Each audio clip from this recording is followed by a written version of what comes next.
안녕하십니까. 우리가요, 이런 말 있죠. 너무나도 저 사람이 저 사람한테 가혹한 복수를 한다라고 할 때 쓰는 표현 중에 하나가 굴묘편시라는 말이 있습니다. 여러분, 내가 조금 피해 입었다고 이거 아주 그냥 엄청나게 복수하는 사람이 있잖아요. 그럴 때 굴묘편시랑 똑같구나, 이런 말 쓴단 말이에요. 과연 굴묘편시가 어디에서 유래했고 무슨 내용이길래 가혹한 복수를 의미하게 되는지 한번 알아봐야 되겠죠? 그러면 첫 번째 글자입니다. 같이 보죠. 여러분, 이 글자는요, 팔굴자입니다. 파다라는 뜻의 굴자라는 얘기죠. 이것을 자세히 보면 제방변이라는 손수와 굽힐꿀이라는 글자입니다. 즉, 손으로 몸을 굽히고서 땅을 판다는 데서 팔굴자가 됐습니다. 너무나도 잘 만들어졌죠. 이게 굽힐꿀자니까요. 우리가 굴정 그러면 우물을 파는 걸 굴정이라고 그래요. 우리가 굴착 그러면 땅을 파서 구멍을 뚫는 걸 굴착이라고 그러죠. 우리 그런 말 있잖아요. 굴착기. 땅을 파서 구멍을 내는 기계, 굴착기. 이럴 때 굴자, 팔굴, 도굴, 몰래 땅을 파서 뭘 훔쳐가는 걸 도굴이라고 그러죠. 팔굴. 그때 쓰는 말입니다. 여러분, 몸을 굽히지 않고 땅을 팔 수 있는 재주 있는 사람 있나요? 옛날에는 거의 없다고 보고 그런 글자를 통해서 이런 파다라는 뜻을 만들어낸 겁니다. 글자 만드는 것 자체가 또 다른 이야기 한문인 셈이 된 거죠.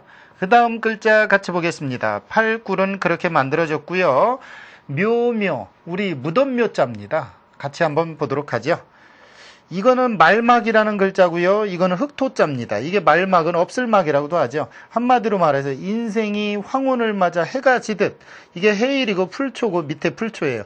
풀초 사이로 해가 지면 아무것도 없다 해서 없을막자죠. 인생이 황혼을 맞아 해가 지듯이 숨을 거두면 찾아 들어가는 흙이 어디냐? 그거는 흙으로 돌아가는 무덤이다 해서 무덤 묘자가 된 겁니다. 사람은 황혼이 돼서 없어지면 흙으로 돌아갑니다. 무덤으로 가죠. 무덤 묘자입니다. 우리가 묘비를 세우다, 묘비, 무덤 앞에 세우는 비석을 묘비라고 그러고요. 성묘를 간다, 성묘, 조상의 산소를 살펴보는 거겠죠. 여러분, 묘자는요, 우리 무덤총하고 틀립니다. 무덤총은 어때요? 너무너무 크죠? 임금이나 제왕들이 죽을 때 총을 하는데, 이 무덤묘는 일반 사람들 누구라도 다 할 수 있는 게 묘예요. 그런데 너무나도 잘 만들어진 게, 인생이 황혼이 돼서 죽으면, 숨을 거두면 들어가는 흙, 그것이 뭐냐? 무덤이라는 거예요. 결국은 흙으로 돌아가는 게 무덤입니다. 흙에서 왔으니 흙으로 돌아가는 게 무덤이라는 얘기예요. 결국 무덤에서 와서 무덤으로 간다는 얘기죠. 여러분, 오래 살 것 같은가요? 결국은 100살 안쪽입니다. 대부분. 여러분, 벌써 인생의 몇 분의 몇을 살았나요? 나머지 멋지게 사십시오. 아름답게 사십시오. 사랑스럽게 사십시오. 다음 글자입니다. 어떤 글자가 나올까요? 책찍질할 편자입니다. 같이 볼까요?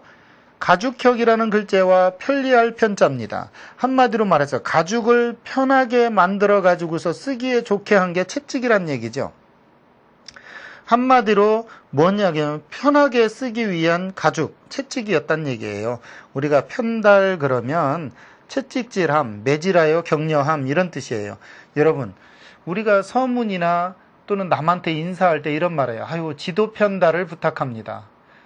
꼭 편달이라는 말을 써요. 그래 놓고선 채찍질하거나 충고해주면 그 사람 너무너무 싫어합니다. 말이나 말든지. 그쵸? 중요한 거, 누군가가 여러분에게 올바른 충고를 해주고 채찍질하면 그 사람은 여러분을 사랑하는 사람입니다. 아무 말 안 하면요, 그 사람은 여러분을 무시하는 사람입니다. 중요한 것, 채찍질할 때 잘 받아주십시오. 가는 말에 채찍질을 하지요. 가만히 있는 말에 채찍질하지 않습니다. 여러분, 열심히 하는 사람이 더 열심히 할 수 있습니다. 그것이 채찍질이죠. 그 다음 글자입니다. 주검시자다. 여러분, 편시라는 건 그럼 주검한테 채찍질 한다는 얘기잖아요. 너무나도 가혹하네요. 같이 볼까요? 이 글자는요, 주검시라고 하는 이 글자는 죽은 시체의 몸뚱아리를 이야기하죠. 즉, 무슨 얘기냐. 꼭 죽은 것만 얘기하는 건 아닙니다. 야, 이게 죽을 사자죠. 아주 쉬운 겁니다. 죽은 몸뚱이라는 데서 시체다 해서 시체, 주검시자입니다. 우리가 시체 그러면 주검, 송장을 얘기하고요. 시산혈액, 즉, 죽은 시체가 주검이 산같이 쌓이고 피가 바다처럼 흐른다는 뜻으로 한마디로 많은 사람이 죽었음을 시산혈해라고 합니다. 우리가 아우네 장터에서 일본군을 향해서 독립 만세운동이 시작이 됩니다. 그때 시산혈해가 이루죠. 일본군들이 무차별 사격이 있습니다. 여러분, 어디나 시산혈해라는 말을 통해서 우리가 느낄 수 있는 것은 대다수의 어떠한 희생을 느낍니다. 이순신 장군의 검명에 이런 말이 있습니다. 일위소탕 혈염사나. 이순신 장군의 검에 새겨져 있는 글귀입니다. 한 번 휘둘러 적군을 소탕하면 혈염사나, 피가 산과 바다를 물들인다. 이순신 장군의 기계가 느껴지지 않나요? 이 기계 앞에 일본군은 나자빠졌을 뿐입니다. 여러분이 어떠한 기계로 이 세상을 살아가느냐에 따라 여러분은 굉장히 카리스마 있고 자신감이 넘치는 사람이 될 겁니다. 그러면 지금 배운 뇌자를 통해서 어떤 문법이 나올까요? 같이 보겠습니다. 굴묘편시 같이 볼까요? 서술어 목적어 단문과 단문이 겹친 복문이네요. 묘를 파고, 그쵸? 무덤을 파고 시체를 채찍질한다는 그런 얘기죠. 무덤을 파고 시체를 채찍질한다. 한마디로 가혹한 복수를 일컫는 말입니다. 이 말은요, 오자서라는 전기에 나오는 얘기입니다. 사기라는 책을 보면요, 오자서 전기에 이런 얘기가 나옵니다. 오자서는 누구냐면 아주 유명한 지금 말로 말하면 장군인 집안의 아들입니다. 간신의 농간으로 충신을 역적으로 몰아서 오자서의 아버지와 형을 죽인 초나라 평왕이 죽은 뒤에 오자서에 의해서 그의 무덤이 파헤쳐지고서 시체가 채찍질을 받게 되는 사건이 벌어집니다. 거기에서 굴묘편시라는 말이 생깁니다. 즉, 간신의 농간을 했으면 그것에 임금이 휘둘리지 않았으면 좋은데 초나라 이 평왕은 휘둘려 가지고서 오자서의 아버지도 죽이고 오자서의 형을 죽이기도 하는데 이때 묘하게 빠져나왔습니다. 요러한 게 생길 줄 알고 몹시 빠져나온 거예요. 오사를 죽이는데 성공한 사람이 비무기라는 사람입니다. 이 비무기는 평왕을 시켜서 오사의 아들인 오상을 죽이고 자서까지도 죽이려고 했지만 오상만이 아버지를 따라 죽고서 오자서는 망명길을 떠나게 됩니다. 그 뒤에 왕은 오자서를 잡기 위해서 오자서의 얼굴을 포스터, 요즘 말로 말하면 현상수배하는 얼굴을 방을 붙였습니다. 이 오자서는 얼마나 잘생겼냐면요, 키가 10자에다가 허리에 두 아름이니까 됐고 쟁반만한 얼굴에 눈이 부리부리했습니다. 샛별처럼 빛났기 때문에 이 사람을 숨겨줄 재간이 없어요. 너무나도 인물이 좋고 뛰어나니까. 그래서 그는 낮에는 숨고 밤에만 이동하는 그러한 망명길을 떠납니다. 이러한 천신만고 끝에 오나라로 망명한 오자서는 마침내 뜻을 이뤄서 오나라의 강한 군산을 거느리고 초나라를 쳐들어와서 그 초나라 평왕을 제거하고서 그 사람을 죽인 비무기, 간신의 화풀이를 하는데 어떻게 하느냐, 무덤을 파헤치고 그 사람을 꺼내서 채찍질을 합니다. 그래놓고 자기를 박탈해서 일반 무덤, 조만한 무덤으로 그냥 확 버려버립니다.